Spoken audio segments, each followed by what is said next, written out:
Kim Curry was a high school junior when his father, the radio newsman, asked if he wanted to babysit for his boss at the radio station. Of course, he assumed it was to babysit the guy's children. In reality, he wanted him to babysit the Sunday morning God show. The radio station played the local church services from the previous week every Sunday morning, and no one wanted that job.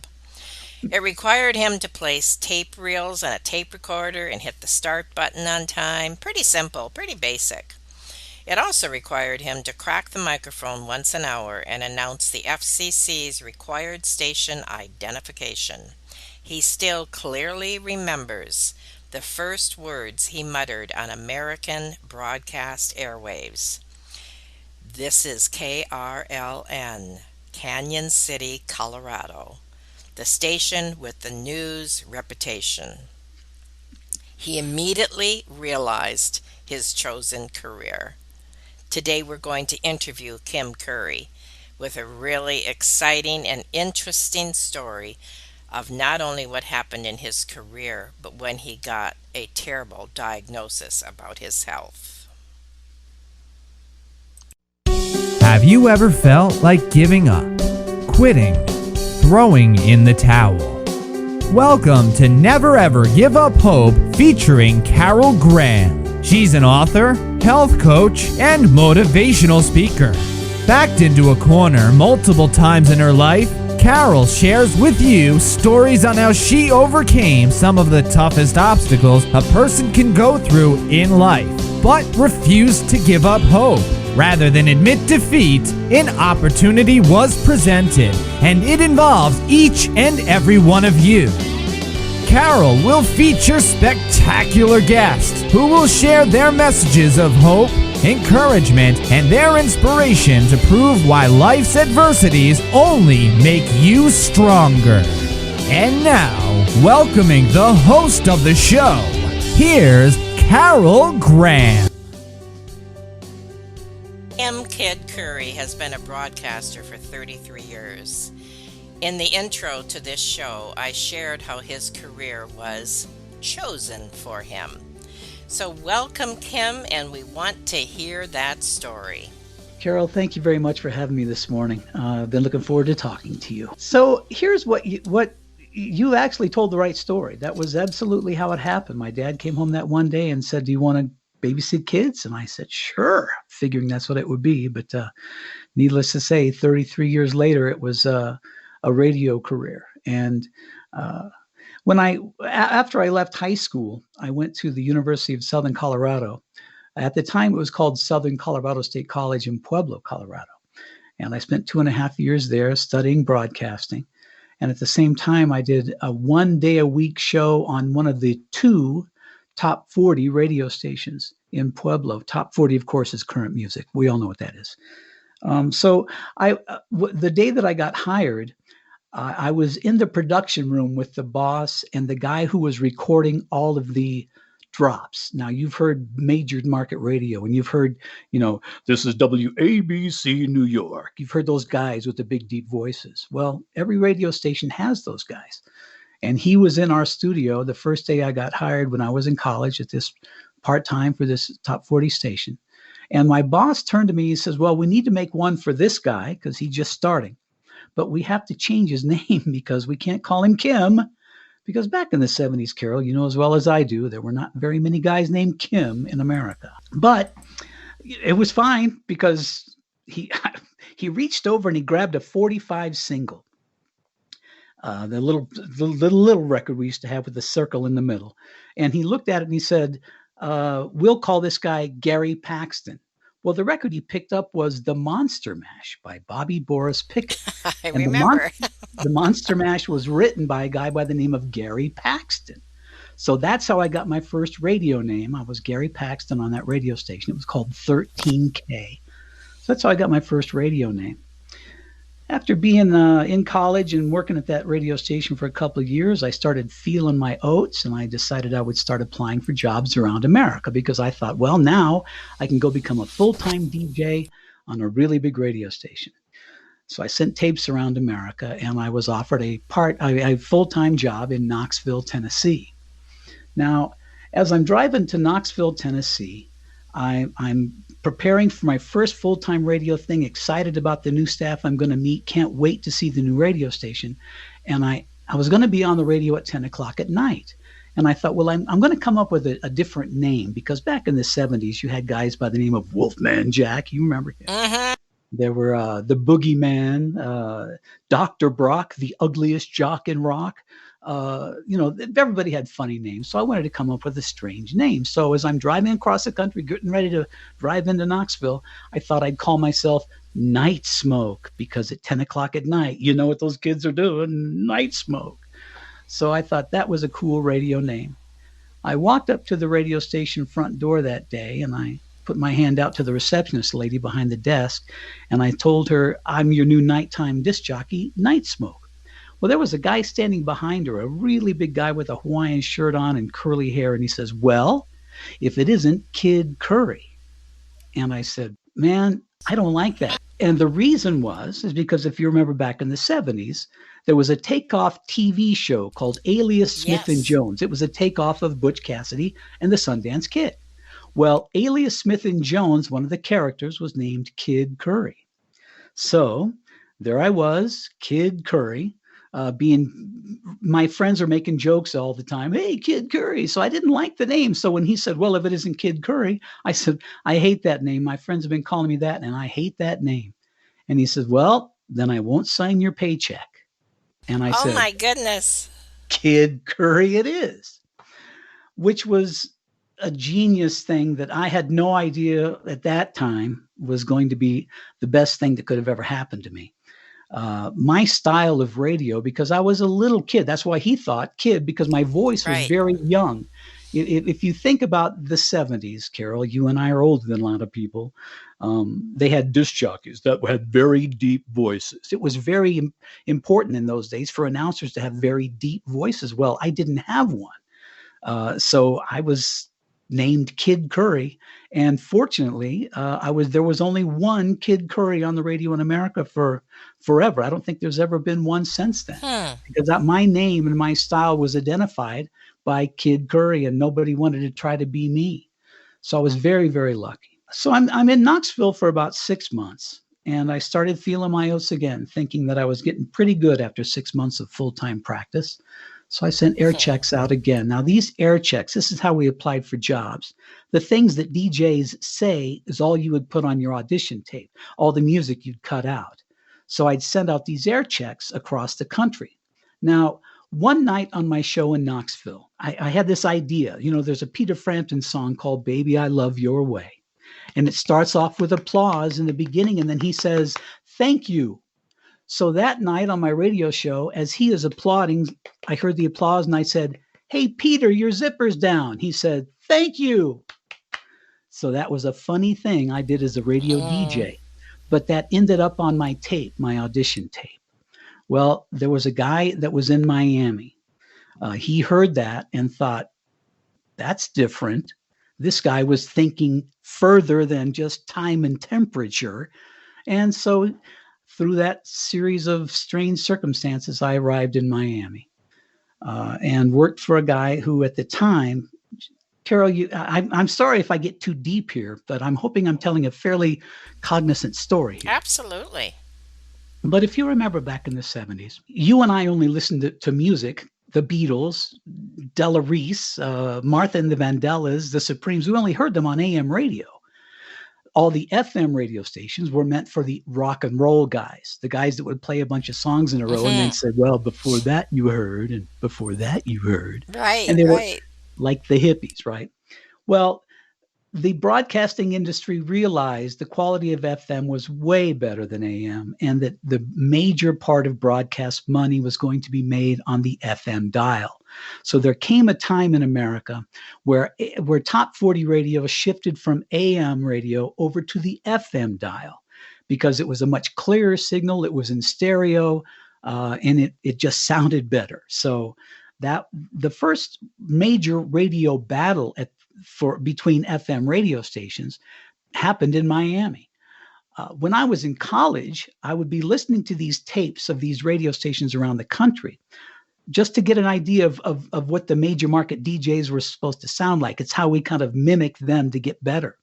And I would hear New York and San Francisco. But one of the tapes I heard when I was in college was this FM radio battle in Miami. And it was unlike any other tape. There was something about these guys in Miami. You could tell that they had their flip-flops on. They were wearing Hawaiian shirts. The radio station that was the number one FM station in Miami at the time was called Y100. Now, they had an open purse, one of the first radio stations to ever give away a $50,000 cash prize. And they did it over and over again. And this was unlike anything we'd ever heard in radio. Well, the station I went to work for in Miami was the competitor to the guys with the big dollars. I went to work for 96X. My boss was Jerry Clifton. Now, because this was the first big major FM battle, you had two major program directors running these radio stations. Jerry was very eclectic. He had been out in San Francisco and out in San Diego and had done some time in New York and had been programmed some very major stations and was very creative, was very good at combating radio stations that had lots of money. So you had Jerry Clifton going up against the monster Y100, which was run by Bill Tanner. 6 months after I arrive in Miami, I'm doing my best, doing everything I can to have a great radio show. I was a real teenage DJ. The kids loved my voice. Part of my show at night, I had this feature that happened in the last 10 minutes, so I'd called it Bed Check. I'd let kids call in and tell jokes about their friends at school or rip on a teacher or maybe rip on their brother, and I'd let them do that, and I'd fire back funny comments. And then at the very end, I'd say, okay, that's it. Come get me, mother. I'm through. And that was the end of my radio show. Okay. Which, as you remember, is the title of my memoir. Yes, yes. We'll get to that in a moment. But 6 months after I'm in Miami, Jerry Clifton had been connected to a contest on 96X back then that was an illegal contest. And unfortunately was forced out of the radio station, forced out of the station that I went to work for. So again, I start putting together these air checks to apply for jobs all around America. Now, because it was a battle, I mean, broadcasting is a battle. Radio ratings are a battle. Jerry Clifton had put it in my mind the whole time I was there that Y100 was the evil empire and that we had to do everything we could to beat them. And it made me want to be a better disc jockey so I could beat their guy at night. So I did not like those guys at all. It never crossed my mind that I would ever go across the street. But one night, as I'm applying for these jobs, I'm thinking, Jerry Clifton's not here. I'm going to leave. So I get a phone call from Y100, the guy that was my competition. He called, and I didn't even want to take the phone call. I thought, no, not this guy. He's a communist. I don't want to talk to him. Well, eventually I picked up the phone, and he said that he was leaving to go to Boston, and that Bill Tanner was so impressed with my show on 96X that he wanted me to come over to Y100. I had to make a decision.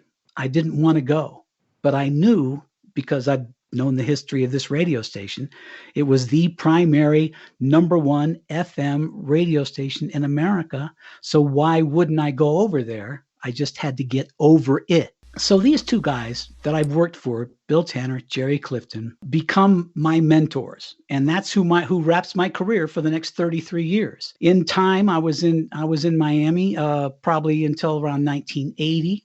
And Jerry Clifton hired me to go run one of his radio stations out in San Antonio, Texas.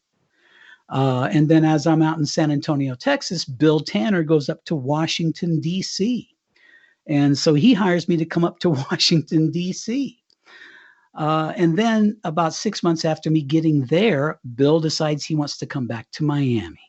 Well, I had just gotten to the Northeast. I wanted to stay in the area because it was new to me.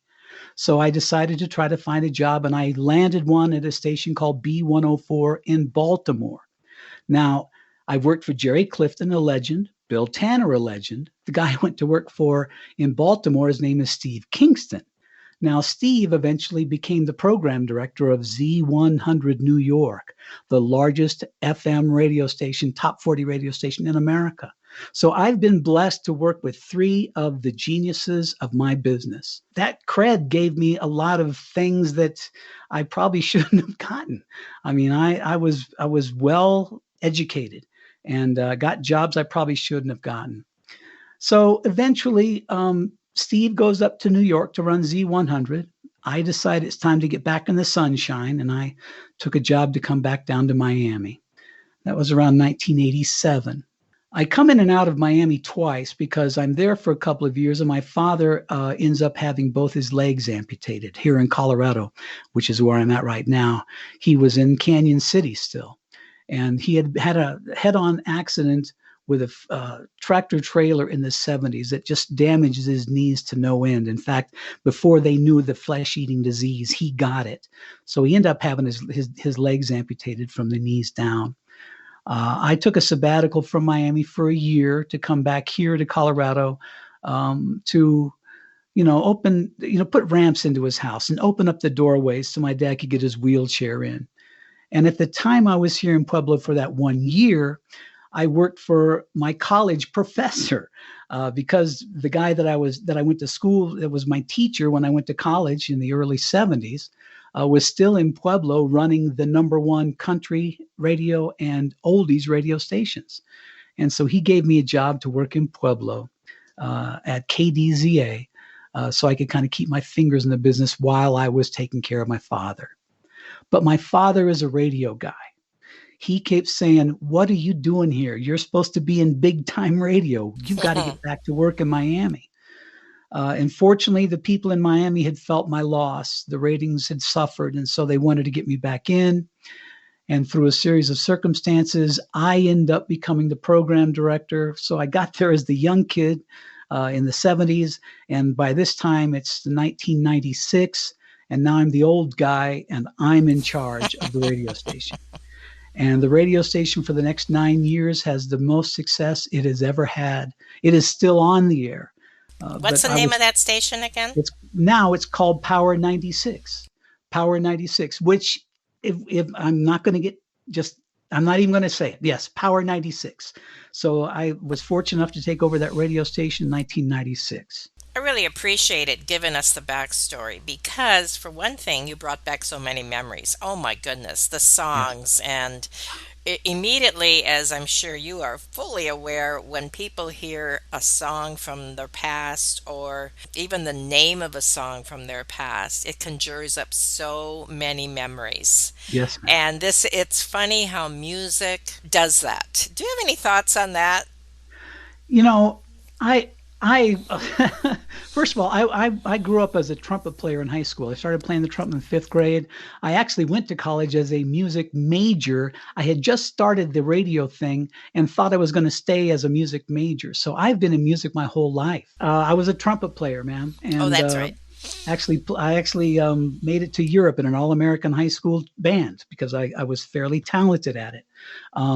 But so my interest in music has really kept me connected to all the songs I played. I am the guy you need next to you when they name that tune contest. In a matter of a couple of notes, I know exactly what we're talking about because Oh my goodness. remember, all these songs I'm talking about, when I first got into Top 40 Radio, Casey of the Sunshine Band, we're talking, the Beatles were still there, the Eagles, the very beginning of the Eagles. So, all these songs are stuck in my head. And I always make a joke that if I had a dime for every time I played that song, I'd be a millionaire. Because as a DJ for 4 hours, you're on the radio, you might play a song. If it's a hit, you might play it every hour. So Right. I know all of these songs, and because I'm a music fan, I also do pretty well in country music, and my daughter is 17 years old. I got 4 kids from 30 down to 17, so I'm still current. I'm a Billie Eilish fan. This little girl, Billie Eilish, is very talented, and her brother is an incredible musician. So music still matters to me, and I have earworms every day. Earworms. I wake up to a different song, and sometimes I can't get them out of my head. So I have a go-to earworm song. It happens to all of us. We'll get a song stuck in our head. So what I do is I go back to Aretha Franklin. You make me feel like for some reason, that is my go-to, and it gets the earworms out. Well, a lot of those earworms are commercials too, aren't they?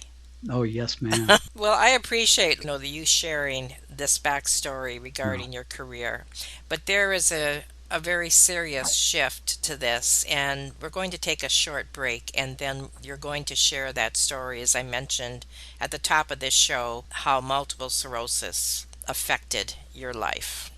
We'll be right back. Carol Graham would like to show you the path from misery to miraculous triumph in her fast-paced memoir, Battered Hope. She relates her determination to succeed as someone who experienced one horrendous nightmare after another. Gang raped and left for dead, loss of a child, husband falsely imprisoned, and cancer.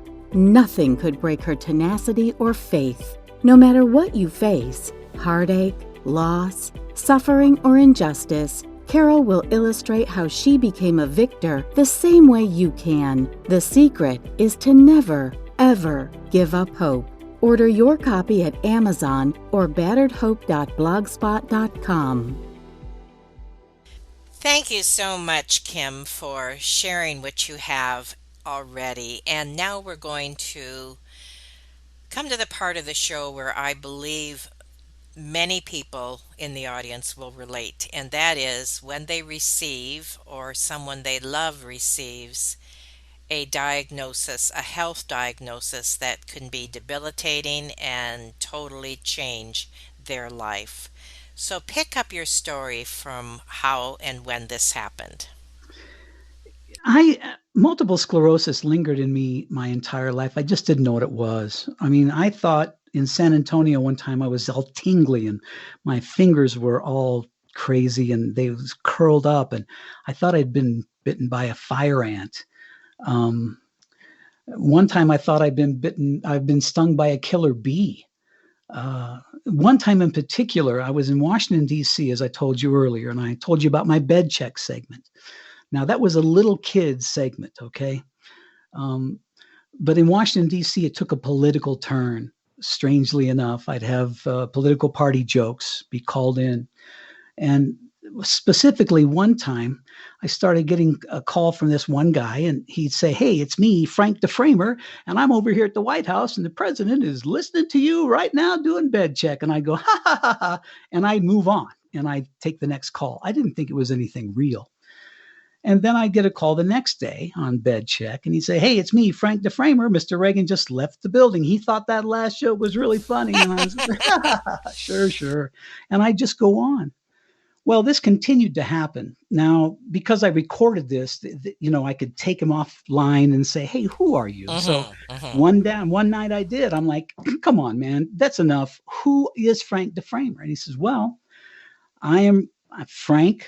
And he told me his last name. I don't remember it because Frank the Framer is what stuck. But he says, "I am the official person that takes care of the frames at the White House. Someone needs to do maintenance on them. And that's me. I'm Frank the Framer." And so I was shocked. No I couldn't kidding. believe it. I had a real connection. He said, "And every time I'm telling you that the president was here, he was here." And I was stunned. But you know what? Think back. Reagan was a radio guy, and I had a pretty good radio Hmm. show. So, it made sense. so, so then here we go on. A couple of years go by. I now leave Washington, D.C., and I'm in Baltimore. My girlfriend's grandmother comes to visit from Texas, and I say that I've got this friend at the White House. She says, "You got to get me a tour." So I call the White House out of nowhere, and I really, again, didn't. It was surprised me he was a real guy. I called the White House and I said, "Excuse me, I need to speak with Frank the Framer." And they're like, "Oh, sure, Frank, hang on." I was surprised. He picks up the phone. I said, "Frank, it's Kid Curry." He's like, "Kid, how are you? Where are you?" Because he didn't know where I'd landed after Washington, D.C. And so we strike up this conversation. I'm like, "Listen, my girlfriend's grandma wants to come over and take a tour. Can you please hook me up?" He says, "Come on over whenever you're ready. I'll let them know that you're coming. Just tell them when you get here you need to see Frank the Framer. I'll tell them Kid Curry's coming because we all know who you are." And I said, Oh, "Okay." that's funny. So but now this is right after Reagan's assassination attempt. There is no change in security around the White House yet. So I get in my car from Baltimore, and me and grandma and the girlfriend go driving around all around the White House 2 or 3 times. And there's this one road that looked to me like you could just go up right next to the door. And so I go up that road. And as I'm going up that road, needless to say, the Secret Service was unimpressed. Everybody starts pulling out their guns. They're coming at my car. And I didn't know that I was having a multiple sclerosis exacerbation. Stress kicks in exacerbations. By the Mm, time I got my car stopped, my shoulders were up to my neck. My hands were all curled. I could hardly stop the car. And when I went to open the door, I fell out of the car. And they're all yelling, freeze, freeze. And I'm yelling, it's me, mm, Kid Curry. I'm mm. here to see Frank the Framer. And they're like, Kid, can we get you a wheelchair? I'm like, oh no, get grandma the wheelchair. I'll be okay. It took me a few minutes for everything to calm Right. down. Hmm. So I had MS my whole life, didn't know it until the year it, I, the year of the tsunami that we all saw on television in 2004. Remember, it's been the Right. first time this was televised, and we all saw it. And I happened to be home with my family visiting my mother out here in Colorado, and it overwhelmed us. We were at my mother's house watching these things, and my mother didn't even know what the word tsunami meant. So it was devastating. And my mom, before I left, she says, there's something wrong with you. Your eye is drooping. You're not walking straight. Your hands look funny. And her concern really raised my wife's concern. So in 2005, around March, my wife and I, she convinces me to find it.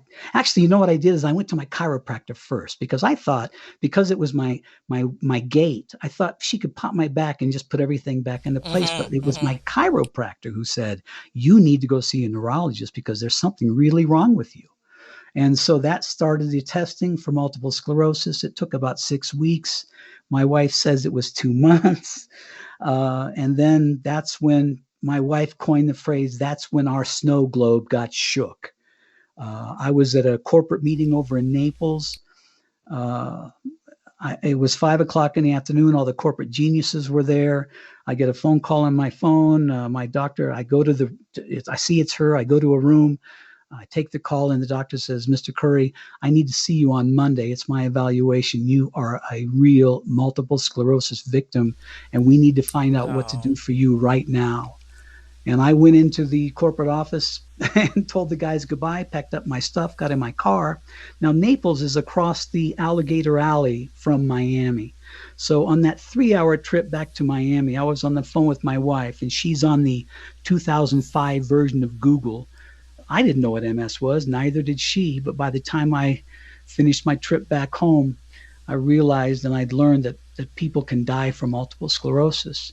So as you can tell, that weekend, that was a Friday, and you can tell by the next morning things were different in my house. And by Monday, I went in to my office and I told them that was it. That my concern now was no longer the radio station. And it was obvious to me and it scared me because all I'd been concerned about was my radio career for 33 years. The only thing I thought of was my radio show or my radio station. And suddenly, in a 72-hour period, the only thing I could think of was I got to find a place to go. I'm sick and I need to figure out what to do. I had no idea. So we went in and resigned. And a week later, the boss tried everything he could do to keep me on. And I said, no, I was gone. I had to go. And my wife and I decided we'd move back here to Colorado, my hometown, Canyon City, figuring that if I needed any extra assistance, my friends would be around to help me. hmm. Um, and that's really how all that happened. And I like my wife's, she said, that's when our snow globe was shaken because everything I just went really up like in the that. air. Yes. Nobody knew where we were going to fall. We didn't know what we were going to do. And I'm sure there are people that are relating exactly to what you are saying.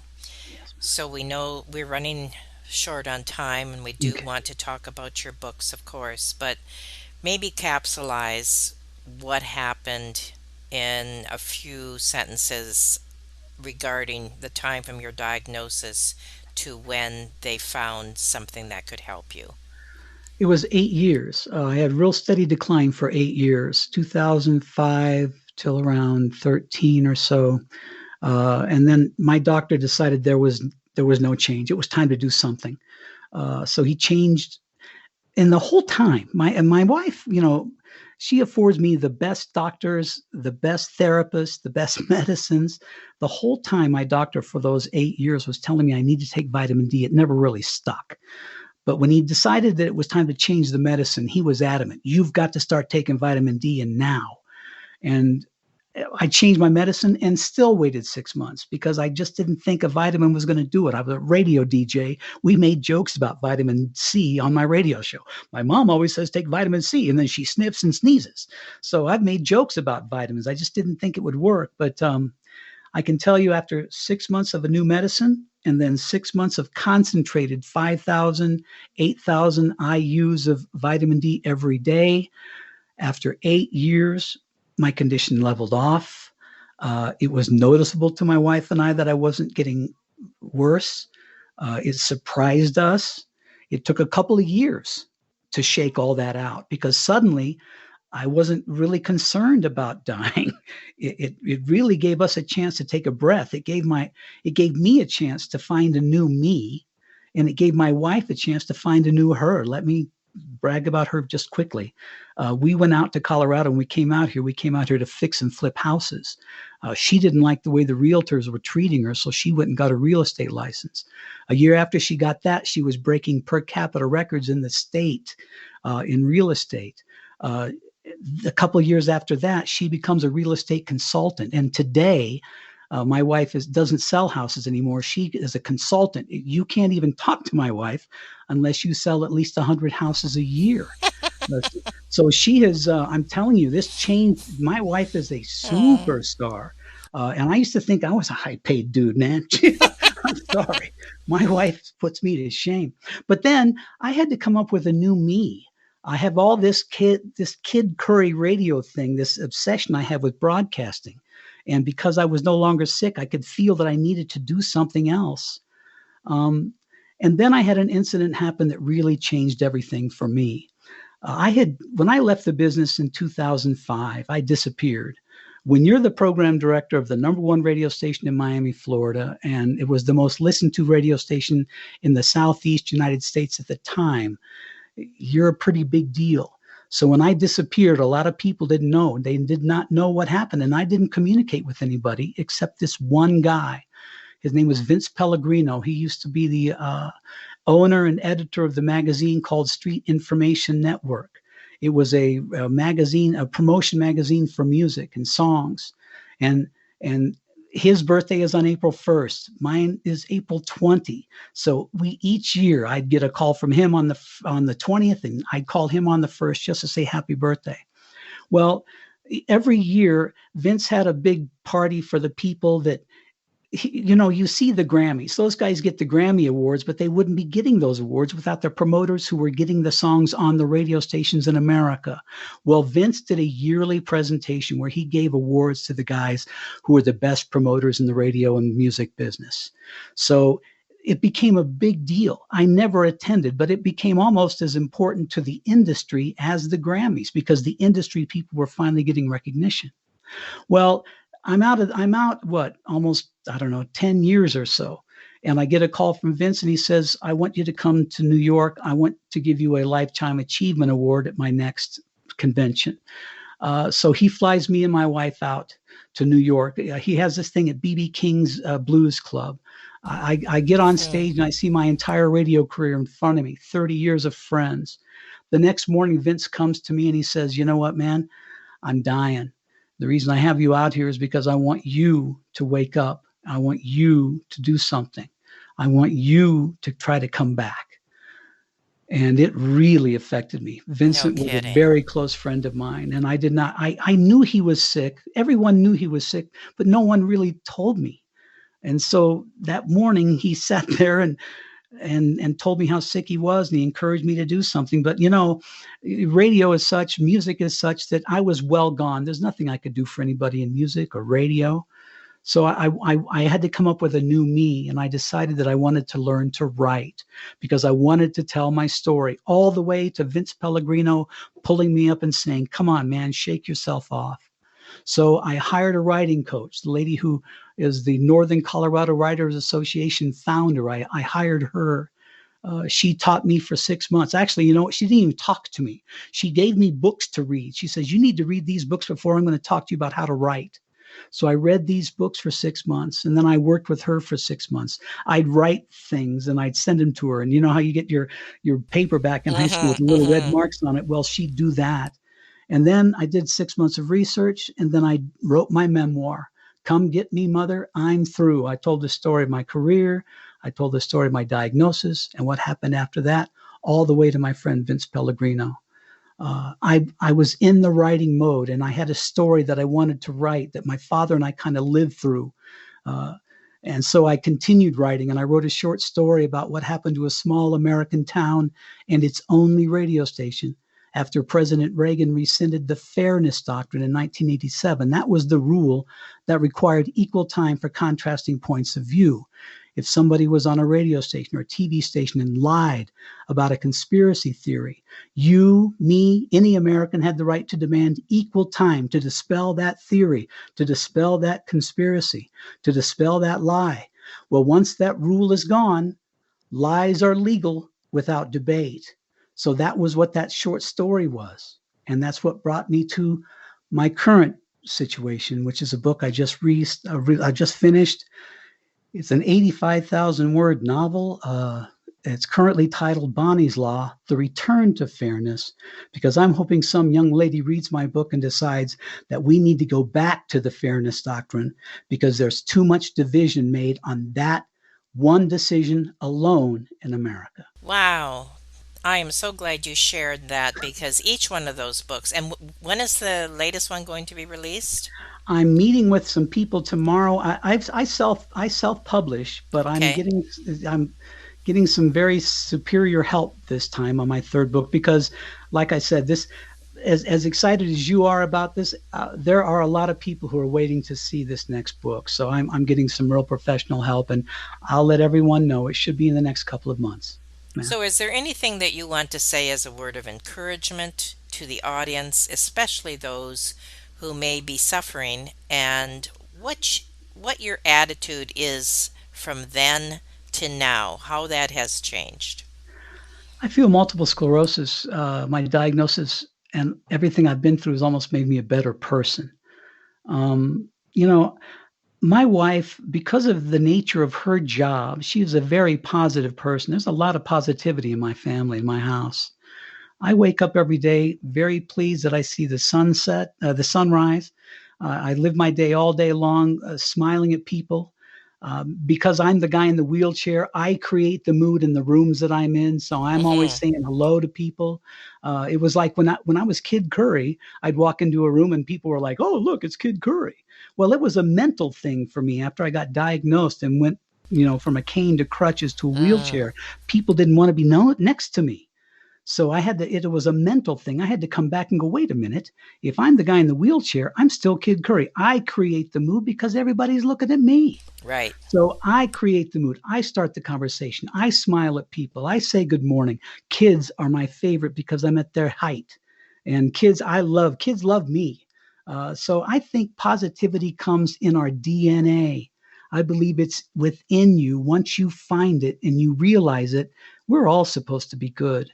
We're all supposed to strive to be better. That's what this whole thing is all about. It's in your DNA.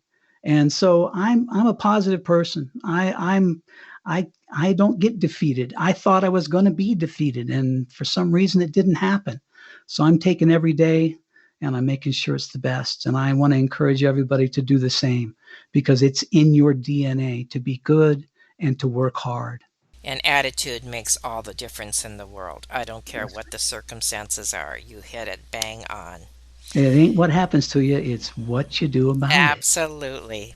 That's the message, the underlying message of this show. Thank you so much, Kim. This has Carol, been awesome. Oh, sorry. I do a lot of these things, and this may be my all-time favorite one. Thank you very much. All right, you're going to have to expound on that now. You got me curious. Why? Because I allowed you to talk so much? No, I think because you're a natural. Some people, I don't really. It's tough to really, when you're on the radio and you're talking into a microphone and you're supposed to collect thousands of listeners, it's tough to be able to put your personality into oblivion and expect someone at the other end to accept it. There's something about you. It was very, very easy to discuss my situation with you. So there's something about you. That's all. Thank you so much. That's going to go in my warm, fuzzy file. Very good. Well, again, I thank you, Kim Kid Curry. That's hard to say fast, isn't it? Kim Kid Curry. Yeah, don't. I really thank you for sharing what you shared today, for the encouragement, for the backstory. That is so enlightening and brought back so many memories. So again, thank you so much for being on Never Ever Give Up Hope. And we definitely are looking forward to your next book as well. My pleasure, Carol. Thank you very much. Thank you for listening to Never Ever Give Up Hope, featuring Carol Graham. Did you know that most people succeed because they are determined to? Quitting was never an option. Carol loves your comments and will respond to each one. So please subscribe and review this podcast. A rating of 5 stars would be outstanding and appreciated. Remember, if you are still here, there is always hope.